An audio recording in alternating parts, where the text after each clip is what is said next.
And that's the main reason why I started Success Blueprint. Para yung mga tao magkaroon ng access sa mga trainings ko. So yung mga taong ayaw mag-join sa WE, may sarili kang vehicle. Gusto mo mag-start ng negosyo o malaki na yung negosyo mo.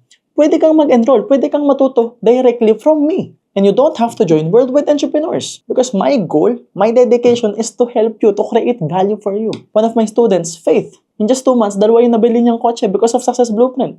At nasa ibang networking yun. I have students like Miss Maria Jeanette na nasa ibang network marketing pero pinopromote niya si Success Blueprint because she knows the value of it. We have Michael Fernandez na may one-on-one mentoring with me. And now, his company is earning a lot. I have a student named Lori na top 1 sa ibang network marketing company. So, ibig sabihin, nakarating ako kung nasaan ako ngayon dahil paulit-ulit akong naloko ng mga tao.